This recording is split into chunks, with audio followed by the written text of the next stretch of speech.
හෙටදින ව්‍යාපාර ලෝකයේ බාධක අභියෝග ජය ගැනීමට අද දින පන්නරය ඔබගේ සතියන්තයේ ලාභදායීම හෝරාව Bisnomics වෙතට සාදරයෙන් පිළිගන්නවා. Welcome to your weekend's most profitable 60 minutes. This is Bisnomics.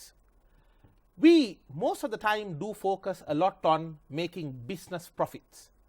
But what do we as professionals, as business decision makers and as entrepreneurs, what do we sacrifice to get this profit?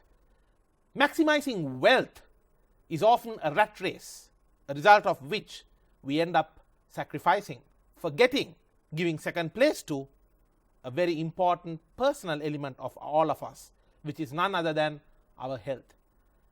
There is no way that a nation with unhealthy people can move and go towards being a wealthy nation. Wealth of nations is much discussed, but health of the nationals is something often sacrificed and ends up taking the back seat. Today, let's change that. In the last episode for the year, let's focus on how we as professionals could live a more healthier life. වෘත්තීය වේදීන් බොහෝ විට මේ එදිනෙදා තරඟකාරී වෙළඳ පොලේ තමන්ගේ දෛනික කටයුතු සිදු කරන විට බොහෝ දෙනාට බොහෝ විට අමතක වෙන දෙයක් තමයි තමන්ගේ පෞද්ගලික සෞඛ්‍ය තත්ත්වය. ආරෝග්‍ය පරම ලාභය සෞඛ්‍ය සම්පන්න ජීවිතය. නමුත් අපි බොහෝ විට අපගේ ව්‍යාපාරවල ලාභය උදෙසා මෙම අපගේ සෞඛ්‍ය සම්පන්නභාවයේ ලාභය බොහෝ විට අපි බිල්ලට දෙනවා කියලා කිව්වොත් ඒ වැරදි නෑ. කොහොමද අපි මේ වෙනස් කළ යුත්තේ? අපි සාකච්ඡා කරමු මේ පිළිබඳව වසරේ අවසාන Bisnomics වැඩසටහන තුලින්. And to discuss on this topic, joining me, we have the South Asia Regional Chair of the Young Doctors Movement of the World Organization of Family Doctors and a Sri Lanka Medical Council member, family physician Dr. Drsankha Randenikumara. Dr. Drsankha, welcome to Bisnomics. වෛද්‍යතුමනි දැන් අපි සාකච්ඡා කරමු මම කලින් කිව්වත් වගේ වෘත්තීය වේදීන් විදිහට. අපි මේ ඉන්නේ හරිම තරඟකාරී වෙළඳ පොලකනේ. අපි උදේ නැගිට වෙලෙන් ඉඳන් අපි දුවනවා. දුවන්නේ හැබැයි අපේ අර සෞඛ්‍ය තත්ත්වය උදෙසා නෙමෙයි අපි දුවන්නේ මේ ව්‍යාපාර කටයුතු වලට, අපේ වෘත්තීය කටයුතු වලට. දැන් ඔබ ෆැමිලි ෆිසිෂියන් කෙනෙක් විදිහට ඔබට අනිවාර්යයෙන්ම හම්බ වෙනවා ඇති බොහෝ වෘත්තීය වේදීන් තමන්ගේ මේ දෛනික දිවිල්ලත් එක්ක විවිධ සෞඛ්‍ය සම්පන්නභාවයේ ගැටලු වලට මුහුණ දෙන. ඔබ දකින විදිහට විශේෂයෙන් ලංකාවේ බොහෝ වෘත්තීය වේදීන් මොන වගේ මට්ටමකටද මේ තමන්ගේ පෞද්ගලික සෞඛ්‍ය සම්පන්නභාවය නිග්ලෙක්ට් කරන්නේ නැත්නම් අමතක කරලා දාන්නේ මේ එදිනෙදා මේ තියෙන තරඟකාරී වෙළඳ පොලේ කටයුතු කරනකොට? ඔතනින්ද මම හිතන්නේ මුලින්ම අපි ගත්තොත් අපේ වෘත්තීය වේදීන් බොහෝ දෙනෙක් අපේ පවුලේ වෛද්‍යවරුන් ළඟට එන අය. දැන් මම පවුලේ වෛද්‍යවරයෙක් විදිහට බොහෝ දෙනෙක් අපි ළඟට නොයෙක් කාරණාවලට එදිනෙදා අසනීප තත්ත්වවලදී හෝ වාර්ෂිකව උන්ට ලබා ගත යුතු චෙක්අප්ස් වලට ඒ වගේ අවස්ථාවලදී පැමිණෙනවා. එතකොට අපි දකින දෙයක් තමයි ඒ වගේ පැමිණියත් උන් බොහෝ විට අමතක කරන දෙයක් තියෙනවා.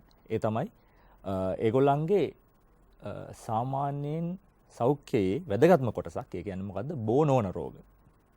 බොහෝ විට බෝ වෙන රෝග එහෙම නැත්නම් පොඩි කැස්සක් හෙම්බිරිස්සාවක් හැදුනත් කොන්දේ අමාරුවක් හැදුනත් මේගොල්ලෝ සමහරවිට අපි ළඟට එනවා. නමුත් අපි වාර්ෂිකව එහෙම නැත්නම් නිරන්තරයෙන් සැලකිලිමත් වෙන්න ඕන බෝ නොවන රෝග සම්බන්ධයෙන් එහෙම නැත්නම් NCDs non communicable diseases සම්බන්ධව මේ අයගේ තියෙන අවධානය අඩුයි. මොන වගේ රෝගද මේ NCDs කියන්නේ ડોක්ටර්? ඔව්. මේ NCDs කියලා අපි සාමාන්‍යයෙන් කියන්නේ බෝ නොවන, ඒ කියන්නේ දියවැඩියාව. ඒ වගේම අධික රුධිර පීඩනය, high blood pressure. එතකොට සමහරට අධික කොලෙස්ටරෝල් ප්‍රමාණයක් තිබෙන. අපි කියන්නේ hypercholesteremia කියලා. එහෙම නැත්නම් dyslipidemia කියලාත් කියනවා. ඒ වගේම මේ එකම සමහර විට අනිකුත් රෝග මේකට සම්බන්ධ වෙලා තියෙනවා. සමහරට මේ අය වෙනත් රෝග වලින් පීඩා විඳිනවා දැනටත්. මේක කොටස් දෙකක් ඉන්නවා. සමහරව හිතනවා තමයි නිරෝගී කියලා. ඒ නිසා ඒගොල්ලෝ කිසිම විදියකට කිසිම දෙයක් පරීක්ෂා කරන්නේ නැහැ. කිසිම චෙක්අප් එකක් කරන්නේ නැහැ. අනිත් මේ කොවිඩ් හින්දා ගොඩක් කට්ටිය මේ කොවිඩ් වලින් බේරිලා ඉන්නව නම් අනිත් ප්‍රශ්නත් නැතුව ඇති කියලානේ ඉන්නේ. ඒ වගේ ආකල්පයක් නේ තියෙන්නේ. ඒකත්. එහෙම ආකල්පයකුත් තියෙනවා. අපි ඒක ගැන කතා කරමු. අනිවාර්යයෙන්. එතකොට ඊළඟ එක තමයි සමහරු බොහෝ දෙනෙක් ඔය කියන වෘත්තීය වේදින බොහෝ දෙනෙකුට දැනටමත් රෝග තියෙනවා. දැන් උදාහරණයක් ගත්තොත් ඔවුන්ට දියවැඩියාව තියෙන අය ඉන්නවා. සමහරට heart attack හැදිලා සුව වෙච්ච අය ඉන්නවා. සුව වෙලා කියන්නේ නමුත් ඔවුන් දිගටම ඒ බෙහෙත් වල ඖෂධ වල ඉන්න ඕනේ පරීක්ෂණ කරන්න ඕනේ. නමුත් ඒ වගේ නිරත වෙන්නේ නැති අවස්ථා තියෙනවා. ඉතින් අන්න ඒ හේතුත් එක්ක බලුවම ගොඩාක් වෙලාවට මා දකින විදියට බෝ වන රෝගවලට වඩා මේ බෝ නොවන NCDs, දියවැඩියාව වගේ ඒවා, බ්ලඩ් ප්‍රෙෂර් වගේ ඒවා මේ වගේ අයට වැළඳීමේ ප්‍රවණතාව වැඩි. ඒකට තව හේතුවක් තියෙනවා. ඔවුන් ගත කරන ජීවිතය. අපි බොහෝ වෘත්තීය වේදින් කියන්නේ බර වැඩ කරන අය නෙමෙයි. අර sedentary life එකක් ගත කරන අය. white collar බොහෝ දෙනෙක්. එතකොට අපි මහන්සි වෙන්නේ නැහැ එදිනෙදා. ඒ නිසා බොහෝ විට සිද්ධ වෙන්නේ ඒවත් එක්ක අර ව්‍යායාම අඩුකම, නොයෙකුත් අහිතකර ආහාර නිරන්තරයෙන්ම ලබා ගැනීම වගේ දේවල් එකතු වුණා. ඒ වගේම ස්ට්‍රෙස් එක, මෙන්ටල් ස්ට්‍රෙස් එක අපි කියන්නේ. මානසික ආතතිය. මේ සියල්ල එකතු වුණාම අවසාන වශයෙන් ඔවුන් බොහෝ විට දියවැඩියාව, අදිරුදිර පීඩනය, කොලෙස්ටරෝල්, ඒ වගේම සමහරට පිළිකා පවා ඒ වගේ දේවල් වලට ගොදුරු වීමේ අවස්ථාව වැඩි. ඒ නිසා මම අපි උදේට නැගිටින්නෙත් ස්ට්‍රෙස් එකක් එක්ක, දවසේ වැඩ කටයුතුත් එක්ක, රාත්‍රියට නිින්දට යන්නෙත් හෙට තියෙන වැඩ ගැන හිත ස්ට්‍රෙස් වෙලා. ඒකත් හේතුවක්. ඒ වගේම මා කිව්වා වගේ ව්‍යායාම මදකම, ආහාර රටාවේ තියෙන ගැටලු සියල්ල එකතු වුණා බොහෝ විට මේ බෝ නොවන රෝග තමයි උන්ට ගැටලුවක් බවට පත් වෙන්නේ. වෛද්‍යමනි, දැන් අපි දැක්කා මේ සිංගප්පූරු වගේ රටවල් ඔවුන්ගේ රටේ ප්‍රධාන ස්ට්‍රැටජි එක කොටසක් කරගෙන තියෙනවා මේ දියවැඩියාව සටන් කිරීම. මොකද ඔවුන් ඒක දකිනවා ඊළඟට රටට තියෙන ලොකු තර්ජනයක් විදියට. අපි නම් ගොඩක් රටකට තර්ජන විදියට දකින්නේ මේ ත්‍රස්ත ප්‍රහාර. ඒ වගේ පිටතින් එන ප්‍රහාරයන්. හැබැයි මේ දියවැඩියාව කියන්නේ මේ රට ඇතුළෙන් මිනිස්සුන්ට තියෙන තර්ජන. දැන් ලංකාවත් මේ වගේ තත්ත්වයන්ට ලොකු අර්බුදයකට මුහුණ දීලා තියෙන්නේ. අනිවාර්යයෙන්ම. දැන් අපේ ගත්තොත් බෝ නොවන රෝග වලින් අපිට තියෙන ගැටලු ගත්තම ලංකාව බොහෝ දකුණු ආසියානු රටවල් වගේම ලංකාවෙත් විශාල ප්‍රමාණයකට දියවැඩියාව තිබෙනවා. විශේෂයෙන්ම අපි ගත්තොත් එහෙම අපේ නාගරික ප්‍රදේශයේ ප්‍රදේශන 30%කට විතර කොළඹ අවට ගත්තොත් 30%කට විතර දියවැඩියාව තියෙන බව හොයාගෙන තියෙනවා. මුළු රටම ගත්තොත් 10 දෙනෙකුෙන් එක් අයෙකුට දියවැඩියාව තියෙනවා. ඉතින් මම සාමාන්‍යයෙන් කියන්නේ දියවැඩියාව තමයි ලෝකයේ තියෙන භයානකම ලෙඩේ කියලා. ඇයි ඒ? දැන් ඔබ කියන්නේ ඔබ ගත්තොත් පිළිකාවක්. ඔව්. හැමෝම බය ඒකටනේ. හැමෝම බයයි පිළිකාවට. නමුත් පිළිකාව මුල් අවස්ථාවේම සොයාගත්තොත් 100%ක් සමහරලාට හොඳ කරන්නට පුළුවන්. ඊළඟට අපි ගත්තොත් මේක මං කිව්වට කමක් නැහැ. නමුත් අපි ගත්තොත් HIV AIDS වගේ එකක්. HIV තත්ත්වෙන් AIDS වලට යන එක නවත්තන්න දැන් බෙහෙත් තියෙනවා. ලෝකෙ බෙහෙත් හොයාගෙන තියෙනවා. බෙහෙත් හොයාගෙන තියෙනවා. ඇන්ටි රෙට්‍රෝවයිරල් ට්‍රීට්මන්ට් කියලා ART කියලා කියන අපි කියන්නේ ඒක පාවිච්චි කරාම හරියට භාවිත කරොත් ජීවිත කාලෙම ලබා ගන්න ඕන. නමුත් අනිවාර්යයෙන්ම එයත් වළක්ව ගන්න පුළුවන්. වළක්ව ගන්න පුළුවන් කියන්නේ ඒක ඊළඟ භයානක තත්ත්වයට යන්න අර ඉස්සර කිව්ව සුව කළ නොහැක කියලානේ. ඔත් එහෙම නෙවෙයි. දැන් අපිට සාමාන්‍ය ජීවිතයක් ගත කරන්න පුළුවන්කම තියෙනවා. නමුත් දියවැඩියාව ගත්තොත් දියවැඩියාවෙන් එකක් අපි දන්නවා මේ දියවැඩියාව සමග ඇති වෙන අනෙකුත් සංකුලතා.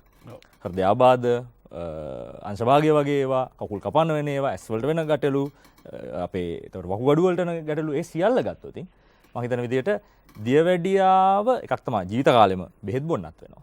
ඒ වගේම මේ සංකුලතාව වලට යම් කාලයකදී ජීවිතේ ලක් වෙන්න ඉඩ තියෙනවා. ඒ නිසා කෙසේ හෝ දියවැඩියාව වළක්වා ගැනීම, දියවැඩියාව වැළඳිලා තියෙනවා නම් 100%ක් පාලනය කර ගැනීම ඉතාම වැදගත් වෙනවා. Doctor, let's talk about where we as a country stand when we compare with the rest of the world. Now, if you look at the health levels of our professionals, how healthy and fit they are, when we compare Sri Lanka with the rest of Asia, because as a part of being in the young doctors movement of Wonka for the South Asia region, I'm quite sure you get to see the comparisons. And also when we compare Sri Lanka with the rest of the world, what can we say about the level of health and the healthiness of our professionals? Can we be satisfied, or is there a lot to be done? Of course, there's a lot to be done. That's the first statement I could say.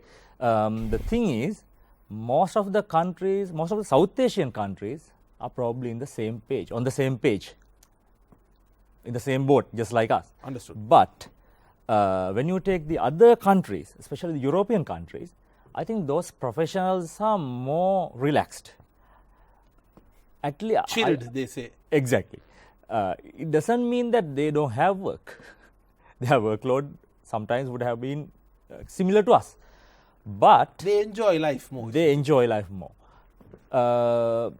When you take those people, they have more time to engage in leisure time activities. They always use that time. So because of that, I think the professionals in the other countries, talking about the European countries and the other countries, yes, more than developing countries, they are more relaxed and they are more concerned about their health. It doesn't mean everybody is like that, but correct, generally that's what we see. In fact, I have a good friend of mine who is actually a project manager in Sweden. And when I was visiting him a few years ago, he was at home, but he had kept the phone aside. Now, the phone was ringing for about 15 minutes. So I told him, I said, my friend, your phone is ringing. He said, that's all right. This is the time I'm spending with a friend who has come to see me from Sri Lanka. Work can wait. So they don't really let that stress get on them. I think they are way better at managing stress, doctor, than us. Exactly. I think that's there. In addition, I think they are also trying to be more, when you take Sri Lankans and them, sometimes our people are more concerned about health, at least showing that they are concerned about health. Correct. But their health literacy is not good as the others. Because even the expenditure, health expenditure is less in other countries because they most of the time they visit the GP for simple things while our people are visiting the consultants or the specialists for even simple fever, aches and pains. So I think they are concerned about their health, but they probably approaching it better way. Plus, as I told, they are using their leisure time very productively. ඔබ පවසන විදිහට වෛද්‍යතුමනි දැන් මේ නිරෝගී සම්පන්න ජීවිතයක් කියන එක ඒක මේ ලෙඩක් හැදුනහම ඒකට ඉක්මනට බෙහෙතක් දීලා ඒක හොඳ කරගන්න එකම නෙමෙයිනේ. ඒක අපි කියනවා අපි අපේ ජීවිතය ජීවත් විය යුතු රටාවක් තියෙනවා. ජීවන රටාව තියෙනවා. අපේ සෞඛ්‍ය සම්පන්නභාවය තීරණය කරන්න ප්‍රධානම කාරණය වෙන්නේ සාධකය වෙන්නේ මේ අපේ ජීවන රටාව මොන වගේද කියලා. ඉතින් මට පේන දෙයක් තමයි ගොඩක් අය ලංකාවේ බොහෝ වෘත්තීය වේදීන් වැඩ කරනවා ලෙඩ වෙනකන් වැඩ කරලා ඒ පාර එකට බෙහෙත් ගන්නවා. ඔබ ඒකට එකඟ වෙනවද? නෑ එකඟ වෙන්න බෑ නේද? ඇයි බැරි? මොකද හේතු කීපයක්. එකක් තමයි ලෙඩ වුණාට පස්සේ ඒක අපෝ රිවර්ස් කරන්න එක අමාරුයි. ලෙඩය වළක්වා ගන්නවට වඩා. ඔබ කියන්නේ ඒ අප්‍රෝච් එක වැරදි කියලා. අප්‍රෝච් එක පැහැදිලිවම වැරදි. අපේ මේ වෘත්තීය වේදීන්ගේ ලයිෆ් ස්ටයිල් එකේ මොනවද තියෙන්න ඕන වෙනස්කම් මීට වඩා? ඔබ විශේෂයෙන් ඔය වෙන රටවල් එක්ක කම්පෙයාර් කරලා බැලුවහම දැන් දවස් අවසානයේදී දැන් අපිට පේනවා සමහරකට ඒ වර්ක් ස්ට්‍රෙස් එකත් එක්කම වෙලා ගොඩක් දෙනා ඒ සමහරකට ගෙදරටත් ඒ ස්ට්‍රෙස් එක අරන් එනවා. හැබැයි පිටරට වල ගොඩක් වෙලාවට ගෙදර ආවම මේ ෆැමිලියට ඒක තමයි උන්ට ස්ට්‍රෙස් එකෙන් එස්කේප් එක. දැන් අපි මේ ස්ට්‍රෙස් නැත්නම් අපි කියනවා මේ මානසික ආතතිය. මම ඔබෙන් ඊළඟට අහන්න කැමති ඒක ගැන තමයි මොන වගේ හේතු හින්දාද ලංකාවේ විශේෂයෙන් මේ වෙන රටවල් වලටත් වඩා මොකද අපිට පේනවා අපේ මිනිස්සු මෙහෙම ලොකු සන්තෝෂකින් ඉන්නවා කියලා පේන්නේ නැහැ. මොකක් හරි ප්‍රශ්න මැද වෙන රටවල මිනිස්සුන්ට ප්‍රශ්න නැතුව නෙමෙයි. හැබැයි අපිට මේ ප්‍රශ්න හැන්ඩල් කිරීමේ වැරද්දක් තියෙනවා කියලා මට පේනවා. ඒකෙන් උත් අනවශ්‍ය විදියට ස්ට්‍රෙස් එක එනවා කියලා මට නම් හිතෙනවා. ඔබට මොකද මේ ගැන කියන්න තියෙන්නේ? ඔව් දැන් විශේෂයෙන්ම ඔය NCDs ගැන අපි කතා කරාම, බෝනෝන් රෝග ගැන කතා කරාම මානසික ආතතිය කියන එක ඉතාම වැදගත් සාධකයක් ඒවා වැළඳෙන්න. පිළිකාව වුණත්. දැන් මේ තියෙනවා නේද? පිළිකාව වුණත්. සමහරට සරල හිතමු මිග්‍රේන් එකක අපි කියන නිරාරාධයක එහෙම නැත්නම් ગેස්ට්‍රයිටිස් එකක මුලත් මේ ස්ට්‍රෙස් එක වෙන්න පුළුවන්. ඒ වගේම ඔබ කියන වගේ පිළිකාවක් වෙනකන් ඒක යන්න පුළුවන්. ස්ට්‍රෙස් එක. දීර්ඝ කාලීන තියෙන ස්ට්‍රෙස් එක. ඒතර ගොඩක් අය අපි වෘත්තීය වේදින් ගත්තොත් ඔවුන් කාර්යාලයේ එහෙම නැත්නම් තමන්ගේ වර්ක් ප්ලේස් එකේ වැඩ ටික ගෙදර අරන් එනවා. ඒ බර ගෙදර අරන් එනවා. වැඩ ටික විතර නෙවෙයි බර ගෙදර අරන් එනවා. ගෙදර අරගෙන ඇවිල්ලා මානසික බර. ඒකත් එක්ක තමයි ඔයගොල්ලෝ ජීවත් වෙන්නේ. එතකොට අපි කියන්නේ අර ෆැමිලි ටයිම් එක උනත් ගත වෙන්නේ ඔබ අර මිතුරා පැහැදිලිව කිව්වා වගේ ඔහු ඒක වෙන් කරගත්තට අපේ සමහරලාට ඒකත් එක්ක තමයි ඉන්නේ. ගෙදර ඇවිල්ලා හිතන්නේ ඕක. ඉතින් මම හිතන්නේ පළවෙනි දේ තමයි විශේෂයෙන් මේ දවස්වල මේ work from home හින්දා දැන් ගෙදර ඔෆිස් එක කියලා වෙනසකුත් නැහැ නේද? නෑනේ ඒකෙත් ලොකු ගැටලුවක් තියෙනවා. එතකොට ගෙදර අරගෙන ආවට පස්සේ වෙන්නේ මොකද අපිට ඒ ආතතිය නිරන්තරයෙන්ම තියෙනවා. එතකොට පළවෙනිම දේ තමයි මම හිතන විදිහට තමන්ගේ කාර්යාලයේ නැත්නම් වැඩ කරන ස්ථානයේ තියෙන ගැටලු එතන තියලා එන්න. ඒ වගේ මම යෝජනා කරන්න කැමති ඕනම වෘත්තීය වේදිකේකට තමන් වැඩ කරන අතරතුර පොඩි විවේකයක් අරගෙන බ්‍රේක් එකක් අරගෙන තමන් ආදරය කරන කෙනෙකුට කතා කරන්න. තමන්ගේ බිරිඳට, තමන්ගේ දරුවන්ට, සමහරට මිතුරෙකුට. ડોක්ටර් සමහරක් අය කියයි දැන් ස්ට්‍රෙස් එක වැඩි වෙනවා කියලා ඒකට ගෙදරට කතා කරාම ඒකම ආදරය කරන කෙනෙකුට කතා කරන්න කියලා. එතකොට එහෙම ගත්තම එතකොට ඇත්තටම එහෙම වචනයක් කියනකොට සමහරලාට අපිට ඒ ගමන් පුළුවන් කියන්න මෙහෙම දෙයක් දැන් අද වුණා. මෙහෙම පොඩි ගැටලුවක් තියෙනවා. සමහරට එක වචනයක් සමහරට ඒ සියල්ල නිවා දමනවා වෙන්නට පුළුවන්. ඔබ කියවගේ අවුලනවා වෙන්නත් පුළුවන්. බොහෝ විට මම හිතන්නේ අපි ආදරය කරන පුද්ගලයෝ අපිව හැම වෙලේම පහසුවෙන් තබන්න, දිරි ගන්නන්න තමයි උත්සාහ කරන්නේ. එහෙම ගත්තම ඒක ඊටම වැදගත් කියලා මම හිතනවා. ඒක දෙපැත්තටම වැදගත්. ඒ පුද්ගලයාත් සතුටු වෙනවා, ඔබත් සතුටු වෙනවා.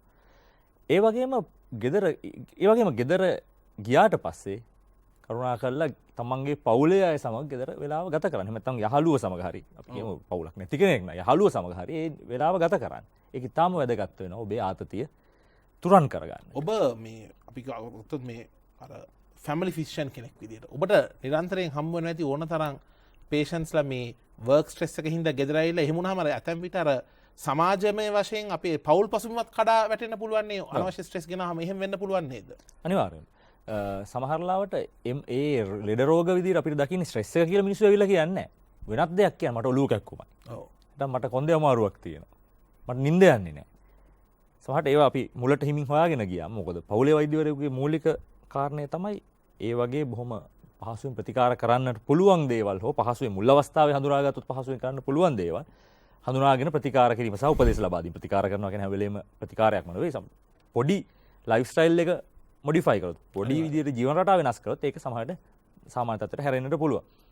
එතකොට ඔබ කියන එක හරියටම හරි. ඒ නිසා මම හිතන විදිහට මේ පවුලේ අය කෙනෙකුට තමන්ගේ ගැටලුවක් තියෙනවා නම් පවසන එක, තමන්ගේ මිතුරෙකුට හෝ විශ්වාසවන්ත කෙනෙකුට තමන්ගේ ගැටලුවක් තියෙනවා නම් ඒක කියන එක මම හිතන්නේ ලොකු දෙයක් තමන්ගේ මානසික ආතතිය අඩු කරගන්න. මීට අමතරව අපි කියන්නේ මේ රිලැක්සේෂන් මෙතඩ්ස් පාවිච්චි කරන්නේ. භාවනා කිරීම වෙන්න පුළුවන්. භාවනා කිරීම වෙන්න පුළුවන්. තමන්ගේ ස්පිරිචුවල් අපි කියන ආගමික හෝ විශ්වාස ඒ සම්බන්ධ දේවල් වෙන්න පුළුවන්. නොඑක දෙනාගේ විශ්වාස වෙනස්නේ. ඒක වෙන්න පුළුවන්. සමහරට අපි කියන්නේ පන්සලකට ගියත් අපිට බොහොම සහනයක් දැනෙනවා. පල්ලියට ගියත් සහනයක් දැනෙනවා කියන්නේ. ඒ වගේම ඊට අමතරව සමහරවිට අපි හවස් වරුවක ඇවිදින්න යන එක. දැන් හිතමු අපි අද රට ගිහින් ආවා නම් අපිට පැයක් කමාරක් තියෙනවා නම් පැයක් පාක් එකට යනවා. එහෙම නැත්නම් මුදුවරලකට යනවා. නැත්නම් ඇවිදින්න යනවා. සතියට සැරයක්වත් තමන්ගේ පවුල එක්ක කොහේ හරි පොඩ්ඩක් එළියට යන්න. සමහරට මේ රාත්‍රී ආහාරය ගන්න වෙන්න පුළුවන්, දිවා ආහාරය ගන්න වෙන්න පුළුවන්, නැත්නම් පාක් එකකට වෙන්න පුළුවන්. වගේ මම කියන්නේ මාසෙකට විතර සැරයක් මේකෙන් සම්පූර්ණයෙන් මිදිලා මේ අපේ කලබලකාරී පරිසරයෙන් සම්පූර්ණයෙන් මිදිලා පොඩක් එළියට ගියන බලන්න දවස් අධ්‍යයක් ගත කරන්න බලන්න. සමහරට ඔය කඳු කරේ හීතල හුලං එහෙම වැදෙනකොට ඒ තියෙන ස්ට්‍රෙස් එක ඒ එක්කම ගහගෙන යනවා වෙන්න පුළුවන්. වෛද්‍යතුමනි දැන් අපි ගොඩක් කරාට පේන දෙයක් තමයි මේ ගොඩක් වෘත්තීය වේදීන්. ඇත්තටම හැම වෙලේම තමන්ගේ ජීවිතය දිහා බලලා තමන් හිතන්නේ මට මේ ප්‍රශ්න තියෙනවා. අපිට තියෙන ප්‍රශ්න ගැන හිතන්න අර අපිට ජීවිතය දිහා සන්තෝෂ වෙන්න පුළුවන් දේවල් අපිට නොපෙනී යනවනේ. මම නම් දකින්න විදිහට ස්ට්‍රෙස් එක හැන්ඩල් කරනවා කියලා කියන්නේ කොච්චර ප්‍රශ්න තිබුණත් මට මේ දේවල් හින්දා මට සන්තෝෂ වෙන්න පුළුවන් කියලා ඒව දකින්න එක. මම හරිද එහෙම කිව්වොත්? අනිවාර්යයෙන්ම හරි. මම ගොඩ දෙනෙක් අපි පොදුවේ ගත්තොත් හිතන්නේ අපිට නැති දේවල් ගැන මිසක් තිබෙන දේවල් ගැන නොවේ නේ. ඒකත් නිසා ඒ නිසා තමයි මම බොහෝ විට අපිට මේ ආතති තත්වයක් ඇති වෙන්නට හේතු වන්නේ. ඒතර මානසික ආතතිය වේවා එහෙම නැත්නම් අරයට තියෙන දේ මට නෑ කියන එක වේවා අනවශ්‍ය දෙයක් එකට දා ගැනීම. දැන් ඔබ කිව්වා වගේ අපේ අර තිබිච්ච ස්වයංපෝෂිත ජීවන රටාව නැතිවීමත් එක්ක අපේ තියෙන අවශ්‍යතාව වැඩිනේ. අනිවාර්යයෙන්. ඒකත් එක්ක මම හිතන්නේ අපේ ස්ට්‍රෙස් එකත් වැඩි. අපි ලබා ගන්න බලාපොරොත්තු වෙන දේවල් වැඩි. ඒ සඳහා ගන්න ණය සමහර විට වැඩි. ඒවත් එක්කම දවස් අන්තිමේදී ඕකනේ අර අපි කියන ඕකට අර විෂම චක්‍රයක්. ඔව් විෂම චක්‍රයක්. විෂස් සයිකල් එක. Due to COVID-19, what was the impact on the health levels of professionals in Sri Lanka and worldwide? Let's find that out on the other side of this short break. Stay tuned. This is Bisnomics.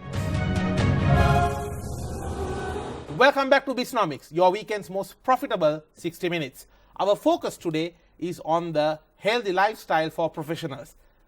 End of the year, and as we all look forward towards 2021, as professionals, we need to do certain changes in our lifestyles so that we can be healthier and also more productive. And joining me for this discussion is the family physician, Dr. Drsankha Randenikumara. වෛද්‍යතුමනි, දැන් අපි ගත්තොත් මේ ඔබ family medicine සම්බන්ධයෙන් specialist කෙනෙක් කියන්නේ ඔබ ඒ සම්බන්ධයෙන් ඔබ වැඩිදුර අධ්‍යයනය කරන වෛද්‍යවරයෙක් විදිහට ඔබට අනිවාර්යයෙන්ම පේන්නේ නැති මේ COVID-19 හින්දා සෞඛ්‍ය විශේෂයෙන් වෘත්තීය වේදීන්ගේ සෞඛ්‍යයට වෙච්ච බලපෑම. මොකද මේ බොහෝ දෙනෙකුගේ ජීවන රටාවන් අපි කියනවා රෙවොලූෂනයිස් වුණා. මේ විප්ලවයකට ලක් වුණානේ. ඔෆිස් එකට යන්නේ නැහැ. ගෙදර ඉඳන් වැඩ කරන්න. ඒතර ගෙදර ඉන්න ගමන් ඔෆිස් එකේ වැඩත් මැනේජ් කරගන්න ඕන, ගෙදර කටයුතුත් මැනේජ් කරගන්න ඕන. ඒ වගේ බොහෝ ප්‍රශ්න, බොහෝ ගැටලු වලට උන්ට මුහුණ දෙන්න සිදු වුණා. ඔබ දකින විදියට කායික සහ මානසික යන දෙයංශයෙන්ම COVID-19 නිසා මොන වගේ බලපෑමක්ද මිනිසුන්ගේ ජීවන රටාවන් වලට විශේෂයෙන් මේ වෘත්තීය වේදීන්ගේ සෞඛ්‍ය සම්පන්නභාවයට ඇති වුණේ? ඔතනින්ද අර ඔබ පැහැදිලිව කිව්වා අර කායික හා මානසික කියන එක. දෙපැත්තටම විශේෂ බලපෑම් වෙලා තියෙනවා. මොකද දෙකේම එකතු වෙන්නේ අන්තිමේදී අපි කොච්චර හොඳ සෞඛ්‍ය සම්පන්න දෙන කොච්චර කායිකව සෞඛ්‍ය සම්පන්න වුණත් අපි කියන්නේ ඔළුව කෙලින් නැත්තම් වැඩක් කරගන්න බෑ කියලා. විතරක් නෙවෙයි බොහෝමයක් ලෙඩ රෝග වලට හේතුව පිටිපස්ස මානසික ආතතිය හෝ මානසික දෙයක් තියෙනවා. ඒ නිසා. ඒකට අපි ගත්තොත් ඇත්තටම කොරෝනා නිසා COVID-19 නිසා මොකද සිද්ධ වුනේ කියලා දෙපැත්තක් තියෙනවා. දැන් කායික වශයෙන් ගත්තොත් ඇත්තටම අපි දකිනවා අපූර්ව දෙයක්. ඒ තමයි අපේ ශ්වසන රෝගවල ගොඩක් අඩුවක් පෙන්වුම් කරනවා. මොකද්ද හේතුව? අපි ගොඩක් වෙලාවට මේ මුවාවරණ පළදිනවා, මාස්ක් දානවා, ඒ වගේම අත් හොදනවා. මම හිතන්නේ මේ COVID-19 නිසා හොඳ පැත්තක් විදිහට ගත්තොත් මම මුලින්ම කියන්න ඕනේ. හොඳ පැත්තක් විදිහට ගත්තොත් එimhe අපි බොහොමයක් අපි නොසලකා තිබුණු සෞඛ්‍ය පුරුදු අපි පුරුදු කරගෙන තියෙනවා. අත් සබන් දාලා හොදනවා. මාස්කයක් නිසි පරිදි පළඳිනවා. ඊළඟට ගෙදර ආවට පස්සේ ටක් ගාලා මේ ඇඟපත හොද ගන්නවා. ඒ වගේ දේවල්. ඒතකොට ඒකත් එක්ක අපි දකිනවා ශ්වසන රෝගවල අඩුවක්. ඒ කියන්නේ කැස්ස හෙම්බිරිස්සාව, ඒ වගේම නිරන්තර හතිය තියෙන මිනිස්සුන්ට හතිය හැදෙන වාර ගන්න අඩු වෙලා තියෙනවා. ඒක මේ තාම වැදගත් මම හිතන විදිහට. විශේෂයෙන් අපි මේක දකිනවා ළමයින්ගේ, කුඩා දරුවන්ගේ. ඒ වගේම ඔබ කියනවා වගේ ඉතින් ඔබ සියලුම අපි වෘත්තිවේදීන් වශයෙන් ගත්තත් පොදුවේ මේක දකින්න ලැබෙනවා. ඒ කියන්නේ අර ගෙදරට වෙලා ඉන්නේ අර එළියේ තියෙන අපිරිසිදු වාතයට එහෙම ලොකුට එක්ස්පෝස් වෙන්නේ නැහැ, නිරාවරණය වෙන්නේ නැහැ. ඒ වගේම ලෝකේ පුරාත් අපිට පේනවා බොහෝ විට මේ ගමනාගමන යන අඩු වෙලා තියෙනවා. ඒකෙන් අපිට තියෙන මේ වාතය පිරිසිදු වෙලා තියෙනවා. ඒකත් තියෙනවා. ඒකත් ඊටාම අපි දැනගත්ත දෙයක් නේද? ඔබට මතක ඇති මුලින්ම අපේ වාතය පිරිසිදු වෙලා තියෙනවා කියලා. අපේ වායුගෝලීය දූෂණය අඩු වෙලා තියෙනවා කියලා මුල් කාලේ අර සම්පූර්ණයෙන්ම ලොක්ඩවුන් එකක් තිබුණු කාලේ. මේ ලොක්ඩවුන් වෙන්න කලින් මට මතකයි එක්තරා දවස් කීපයක අපේ ලංකාවේ විශේෂයෙන් කොළඹ තියෙන මේ අපේ මේ තියෙන වාතය බොහෝම අන්හෙල්දි ලෙවල් එකකට. ඒ කියන්නේ ඊ타මත්ම සෞඛ්‍ය සම්පන්නභාවය අඩු, ඊ타මත්ම නරක තත්වයකට ගියා කියලා බොහෝ මේ විදේශීය එම්බසිස් වලින් පවා වුන් කියලා තිබ්බා. ඒක තමයි. එතකොට දෙවනි කාරණේ තමයි අපි මේ බෝ නොවන රෝග පැත්තෙන් මම කලින් කිව්ව විදිහට බෝ නොවන රෝග පැත්තෙන් ගත්තොත් එතන තියෙනවා ගැටලුවක්. මොකද බොහෝමයක් මේ COVID-19ත් එක්ක බොහෝ දෙනෙක් ගෙවල් වලට ඉන්න සිද්ධ වුණා ඒගොල්ලන්ට. ඒ වගේම ඒගොල්ලන් වෙන්දා ඒගොල්ලෝ වෛද්‍යවරයා ළඟට යන වාර ගන්න අඩු වුණා. සමහර වෛද්‍යවරුන්ට සාමාන්‍ය විදිහට විශේෂයෙන් අපි ගත්තොත් පවුලේ වෛද්‍යවරුන්ට සාමාන්‍ය විදිහට තමන්ගේ වැඩ කටයුතු කරගන්න නොහැකි වෙලා තමන්ගේ ක්ලිනික්ස් වහන්න සිද්ධ වුණා සමහර ලාවට තාවකාලිකව. ඒවත් එක්ක මම හිතන අපේ රෝගීන් බොහෝ දෙනෙක් නිසි පරිදි තමන්ගේ බෙහෙත් ලබා ගැනීම, ප්‍රතිකාර ලබා ගැනීම, නිසි වෙලාවට පරීක්ෂණ කිරීම ඒ වගේ දේවල් කෙරුණේ නැහැ. එතකොට ඒකත් එක්ක සමහරට අපේ ගත්තොත් රජයේ රෝහල් වල පවා සායනවලට ගෙනල්ලා රෝගියාව පරීක්ෂා කරනවට වඩා සමහර ලාවට තැපෑලෙන් බෙහෙත් යවනවා වගේ දේවල් සිද්ධ වුණා. එතකොට ඇත්තම ටෙලිමෙඩිසින් උත් යම් තාක් දුරකට භාවිත වුණා. ටෙලිමෙඩිසින් උත් යම් තාක් දුරකට භාවිත වුණා. මම කියන්නේ ඇත්තම අපි අද වෙනකොට සමහර ලාවට භාවිතා කරනවා. සමහර ලාවට බොහොම සුළු රෝගාබාධ තියෙන පරීක්ෂා කරන්න අවශ්‍ය නැති රෝගාබාධ තියෙන රෝගීන්ට අපි ටෙලිමෙඩිසින් වලින් අපිට කතා කරලා ප්‍රෙස්ක්‍රිප්ෂන් එකක් ලබා දෙන්න පුළුවන්. නමුත් සමහර ලාවට ඒක කොයිලෙවත් සමහන් හිතන්නේ නැහැ රිප්ලේස් කරන්න පුළුවන් කියලා. වෛද්‍යවරයෙක් එක ගිහිල්ලා කතා කරලා ලබන සමහරට මානසික සතුට සහ ලබා ගන්න උපදෙස් ටික සමහර එහෙම එක්කුත් තියෙනවා. වෛද්‍යතුනි මම දන්නේ ඔබ එකඟ වෙයිද කියලා. බොහෝ රෝගීන් කියන දෙයක් තමයි තමන්ගේ ඒ සාමාන්‍ය බෙහෙත් ගන්න වෛද්‍යවරයා ළඟට ගියහම ගිහිල්ලා වාඩි වෙලා කතා කරනකොට ඒකෙන්ම බොහෝ දුරට සුවයක් දැනෙනවා කියලා. මගේ පියත් වෛද්‍යවරයෙක් උහුත් මාත් එක්ක කියලා තියෙන දෙයක් තමයි රෝගයෙන් බොහෝ විට 150%ක්ම ඒ රෝගියාට තියෙන රෝගයට සමන් දුන්නාම එහි අඩුවක් වෙන සමහරක් වෙලාවට උන්ට මානසිකව ඒක ලොකු සහනයක් වෙනවා කියලා. පැහැදිලිව මම කියනවා බොහෝමයක් විදිහට මානසික ගැටලු මේ රෝග වලට බලපාන එක හේතුවක්. අනිත් එක උන්ට තමන්ගේ වෛද්‍යවරයා ගැන තියෙන විශ්වාසය. සමහර පවුලේ වෛද්‍යවරයෙක් ගත්තොත් අවුරුදු ගණනාවක් තිස්සේ මේ ඖෂධ ලබා ගන්නේ, ප්‍රතිකාර ලබා ගන්නේ, සුළු දෙයක් වුණත් ගිහින් කියන්නේ මේ වෛද්‍යවරයාට. එතකොට එහෙම වුණාම තියෙන විශ්වාසය වැඩි. අපි කියන රැපෝ එකක් හොඳ රැපෝ එකක් තියෙනකොට ඒ සහසම්බන්ධය තියෙනකොට මම හිතන්නේ ඒකත් එක්ක තමයි මේ මානසික සුවයක් ඇති වෙන්නේ. විශ්වාසයත් එක්ක. එතකොට නමුත් මා කිව්වේ දැන් මේ ශ්වසන රෝග අඩු වුණා සමගම බෝ නොවන රෝගවල ගැටලු දකින්න ලැබුණා. සමහරලාට බෝ නොවන රෝග කලින් රෝග විනිශ්චය කරන්න බැරි වුණා. දිවැඩියා තියෙන කෙනා නම් වෙන්ද ඇවිල්ලා මේක අපි දැනගන්නවා. නමුත් දැන් සෑහෙන කාලයක් තිස්සේ උන් මේ වගේ දේවල් උනන්දු වෙන්නේ නැහැ. සමහර ඔබ දන්නවා පරීක්ෂණ කරන ස්ථාන ලැබ් වහලා තිබුණේ. වෛද්‍යවරු හමු වෙන විදියක් නැහැ. මේ සියලු ගැටලුත් එක්ක. එතකොට බෙහෙත් ගන්න අයටත් තමන්ගේ බෙහෙත් හරියට ලබා ගන්න බැරි වුණා. පරීක්ෂණ කරන්න බැරි වුණා. අපි දැක්කා මේ ගෙදරට වෙලා ඉන්නකොට සමහරකට යම් දේවල් කැවෙනවත් ටිකක් වැඩි කියලා. වැඩි එහෙම එක්කුත් තියෙනවා. මොකද එළියට යන්න බෑ, ව්‍යායාමයකට එළියට යන්නත් බෑ. එහෙම දේවලුත් වුණා. ව්‍යායාම වලට වෙන්ද නිරන්තරයෙන් ව්‍යායාම කරන අයට ඒක කරන්න බැරි වුණා. ඒ මුදු වෙරළට යන්න බැරි වුණා. ඔව්. රිලැක්ස් වෙන තැනකට යන්න පාක් එකට ගහන්න බැරි වුණා. අවුට්ඩෝර් ගේම්ස් විශේෂයෙන් කරන්න බැරි වුණා. ඔබ කියන එක හරි. ඒවත් මේකට බලපාන්නට ඇති. මානසික තත්ත්වය ගත්තොත් මේකේ මානසික ඒ කියන්නේ මානසික පැත්ත ගත්තොත් කියන්නේ කායික හා මානසික කියන පැත්ත මනෝමය පැත්ත ගත්තොත් අපි දැකපු දෙයක් තමයි මේ COVID-19 නිසා සහ ඒක පිළිබඳව තියෙන අනියත බිය නිසා ස්ටිග්මා එක නිසා ඒ සියල්ල සලකලා මිනිස්සුන්ගේ ලොකු මානසික ගැටලු ටිකක් ඇති වෙනවා. පොඩි හෙම්බිරිසාවක් ඇස්සක් ආවත් මිනිස්සු හිතන්න පටන් ගන්නවා මට කොරෝනාද දන්නේ නැහැ කියලා. බොහෝ දෙනෙක් අපිට බොහෝ විට තාමත් මේක අමතනවා. තාමත් තියෙනවා. අමතනවා. පොඩ්ඩක් උග්‍ර රිදුනත් බයක් හිතෙනවා කොරෝනාද දන්නේ නැහැ. බයක් හිතෙනවා. ඉතින් ඒ වගේම දැන් ඊළඟට ඔබ දකින්න ඇති COVID-19 සෑදුණු රෝගීන් කොහොමද සමාජයෙන් කොන්වන්නේ කියලා සමහර ලාවට. ඒක සමහරට මාධ්‍ය වලින් සමහරලාට සිදු වෙන බලපෑමුත් තිබුණා. වගේම අපේ සාමාන්‍ය අපි එදිනදා ගත්තොතින් අපේ සමාජයේ සාමාන්‍යයෙන් ওই වගේ රෝග වලට තියෙන අනියත බිය ඒකත් එහෙමයි. ඒ සියල්ලත් එක්ක අපි දැක්කා මානසික වශයෙන් උත් ගොඩක් දෙනෙක් වැටිලා ඉන්නවා. දැන් මගේ එක්තරා රෝගියෙක් මට කිව්වා ඉඳගෙන නිින්ද යන්නෙම නෑ ડોක්ටර්. මම මොකක්ද හේතුව මං හිමින් කතා කරාම එයා කිව්වේ ඉඳගෙන මේ කොරෝනා හැදීද කියලා බයයි. බොහෝ දෙනෙක් තමන්ට උදරුවෝ ඉන්නකොට අම්මා තාත්තලා ඉන්නකොට වයසක අය ඒගොල්ලෝ බොහෝ විට කල්පනා කරන්නේ තමාගන්ටත් වඩා ඒ පවුල අන්න අය ගැන. ඉතින් මේවත් එක්ක මම හිතන්නේ මේක තමයි බොහොම මේක සාරාංශ කරලා ගත්තොත් ශ්වසන රෝග වල අඩුවක් පෙනුනත් අපේ දීර්ඝකාලීන රෝග වලින් පෙරන අය නිසි පරිදි ප්‍රතිකාර ලබා ගන්න නැති බව සහ ඔවුන්ට එකකින් ගැටලු ඇති වෙන බව අපි දකින්න ලැබුණා. Dr. Now, COVID-19 is still here. We are still in the midst of a second wave, and some countries like Hong Kong have gone into a fourth wave. We see new variants of this virus coming up in countries like the UK. Beyond the normal masks and sanitizers, because, I mean, yes, once you get COVID-19, you might get treatment, but always better to have a strong immune system, because if you have a strong immune system, maybe you won't really go to that very difficult stages of COVID. Even if you get it, it might just get cut off at the early stage.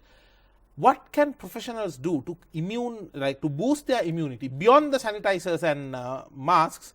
What can professionals do on a day-to-day basis to improve their immunity? First of all, I should tell you that immunity is very important, and if your immunity is low, you are at risk. High chance of getting COVID. High chance of getting COVID. For an example, if you are diabetic, if you are having some sort of say respiratory diseases, lung diseases, or if you are having some sort of things like heart attacks and you are treated for that, cancers, these people are at risk because their immunity is low. But when you take the others, healthy people, I think most important thing is, I would say 3 things: food, exercise, and mental relaxation or stress-free life. These things are very important and proven to be increasing immunity always. So when you take food, very simple things like vegetables, fruits, and green leaves, even nuts, these things are immune boosters. Why? Because they have one antioxidants. You know, especially when these colored ones, like yellow colors, one carrot, Yes. could be beetroot, Yes. and even green ones, several green leaves, they have antioxidants. So which could eliminate free radicals from our body. The second thing is vitamins and minerals. These are the micronutrients. For an example, it's very popular, vitamin C. Many people are taking vitamin C, which is good, not as a treatment, but because it has some sort of antioxidant properties. But it's proven that vitamin D has something to do with immunity in COVID-19. So vitamin D, Yes. vitamin E, right? Vitamin A, and also B complex. All these vitamins, I shouldn't tell one vitamin, but all these vitamins which can be easily taken from our day-to-day food, not from tablets, right? If you daily if you eat all these things, usually edible things, right? Those things have definitely have these vitamins, and also things like zinc, selenium, these minerals, right? So you are telling us what to have. Also, I would like if you touch upon what we should not have. Of course, I was about to tell that. Then again, what you can tell is about this, artificial things and fast food. So when you take high oily, because if you are burden your body with all these artificial and unhealthy food, that will decrease your immunity, definitely. So not to eat much sugar, right? Sugary food, starch, these bakery products, then as I told, oily food. I mean, not always. On and off you can have, no issue at all. Sure. And things with preservatives, you know. Sometimes some of these colored beverages can be of course, extremely bad. colored beverages. Yes. These things are extremely bad. So these things And will decrease your doctor, now what about some of the demerit goods that people are addicted to, like for example alcohol, cigarettes? I mean, these products are people are heavily addicted, and it's come to a point people know it's bad, but especially during a time like this where our immunity system matters, some people are of the view a little consumption does no harm, but that's not the case, is it? It's not the case. Especially when you take about smoking, you can't say any amount is good, right? So definitely immunity is always lowered by smoking. It has several effects. From the mouth to the rectum, right? Anus, you would have effects from smoking. Because Doctor, now some professionals have this wrong belief that these electronic cigars are there, that those are safer, those are not bad, but there is nothing proven like that. No. Electronic cigars are also the same, right? And plus alcohol. There are several debates about that, but probably what was finally, at least in the UK guidelines, Yes. For any amount, this any for medicine. Exactly. This for the doctors, but also for the people. Yes. It's open for the public.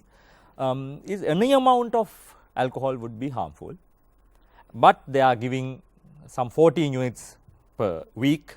That's the maximum amount that should be taken by a male or a female, both. So, but any amount is definitely not good for your body. That's I was talking about food and beverages, etc. Then the exercise. Now, exercise doesn't mean going to the gym always, right? Or probably it's not always going for a jogging, but at least doing day-to-day activities, using opportunities that you have to climb a staircase, right? Going to the boutique. So when you go to a building, instead of taking the lift, Exactly. climb those 2 floors. Exactly. Things like this. Sometimes you, for one bus hold, you would take a 3-wheeler or some other cab, right? So these things are the problems. So if you can do exercise, there are prescribed things, very simple things. If you can exercise 30 minutes, it would be at least 5 days would be enough. Understood. 30 minutes for 5 days or 20 minutes for 7 days.